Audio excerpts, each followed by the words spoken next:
Let's bring in CBS basketball analyst Avery Johnson. And Avery, outset of this game, after Dallas wins the 2 games on the road, they go up 19 in the opening quarter. Luka then sits down, and the Clippers hit him with a run that ultimately gets within 1. How did you like the way the Clippers responded after falling behind huge early in this game? Well, I like the way the Clippers played in this game because it was all about tempo. I thought, games 1 and 2 was a little bit too fast for the Clippers. And obviously, Luka played outstanding. He's amazing. They don't have an answer for Luka Doncic. But I thought, offensively, the way the Clippers was a little bit more methodical in this game.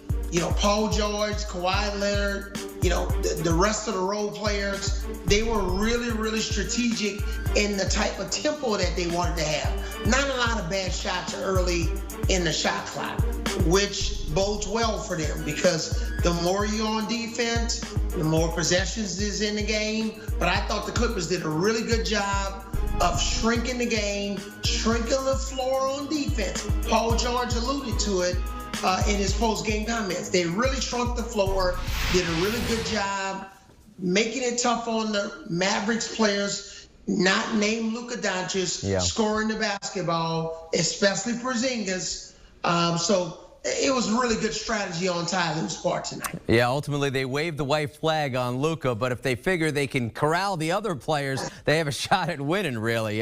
So the LA Clippers get on the board, as do the Boston Celtics, playing the Brooklyn Nets in Game 3, and Jayson Tatum was off the charts. After the Celtics, like the Clippers, fell behind big in this game, Tatum ultimately hits the Nets for 50 points. This after he averaged 15.5 in the first 2 games. They obviously needed a huge output from their best player, and he gave it to them. 6th player in Celtics history with 50-plus in a playoff game. The Nets' big 3, well, 2 of the big 3 played big. KD and James Harden combined for 80 points, but Kyrie Irving not really engaged for the most part in this game. It was really all about Tatum. He struggled somewhat in those first 2. What could you say about his performance in Game 3? Well, I believe this is his 4th 50-point effort in the last, 22 days? 22 games, correct.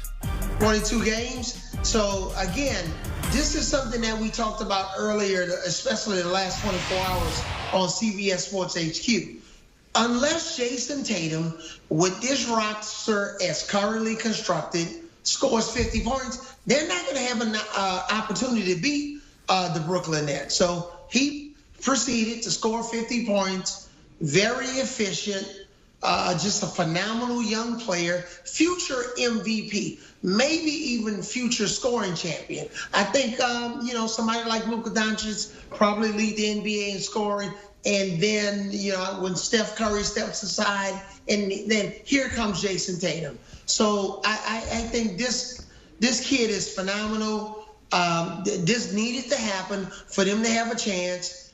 And, oh, by the way, the weak link in the Brooklyn Nets' big 3 was Kyrie Irving. No question. The guy maybe wants to talk a little bit here and there, but Jim, hey, he didn't play his best basketball. Jayson Tatum was on top of his game tonight. And if he plays this way again in Game 4, that's not going to bode well for the Brooklyn Nets. Yeah. Steve Nash, from a coaching perspective, really has to try to get Kyrie Irving just to focus on basketball, the task at hand, and put all the other stuff aside. Now, a series that's awfully even. We're talking about the Knicks and the Hawks. Game 3 in Atlanta with the venue shifting there. The Hawks 105-94 winners. So they're now up 2-1. And Trae Young is the engine of that team. 21 points, 14 assists, led 7 players in double figures in this win. Julius Randle just continues to struggle. 2 of 15 from the floor. R.J. Barrett as well, 2 of 9. So that young duo goes 4 for 24 from the floor. From your perspective, when you're watching this Hawks team and you're the coach of Trae Young, what are you constantly reminding him of with regards to running that offense? Well, I'm reminding Trae Young because Nate McMillan was my teammate back in 1988, 1989, when my first 2 years in NBA with the Seattle Supersonics. So I know Nate McMillan. I've coached against him. I've been his teammate. I'm telling Trae Young, you're the best player on the floor. We have the best team. We're deeper. You alluded to earlier, they had 7 players in double figures, and I think the 8 players scored 9 points. So the Knicks, again, the Knicks has been a sweet Cinderella story for the NBA, for the city of New York. We've all gone through some tough times over the last 12 to 18 months. But the Knicks, they're not a better team than the Hawks. I don't care whether the Knicks were seeded 4th and the Hawks were seeded 5th, or the Knicks were seeded 2nd like the Phoenix Suns and the Lakers are seeded 7th.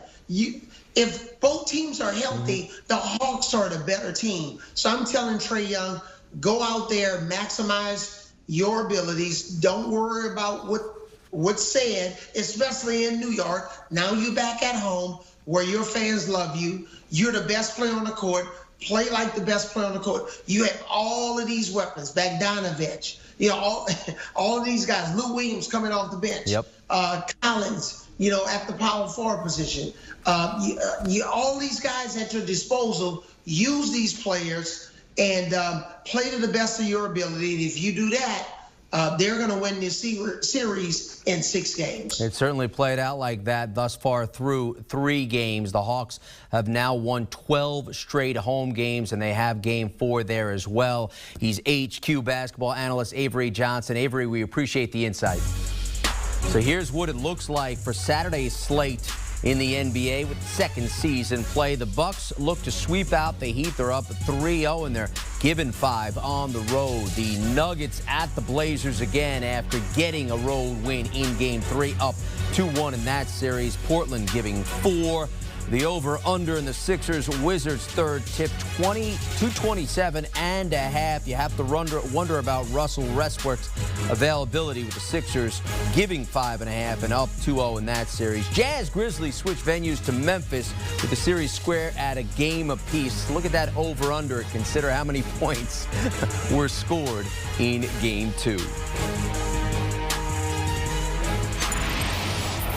Do you want a sports network that delivers everything that matters about the game? The highlights, the picks, the instant analysis, no yelling, no fake debates, no politics.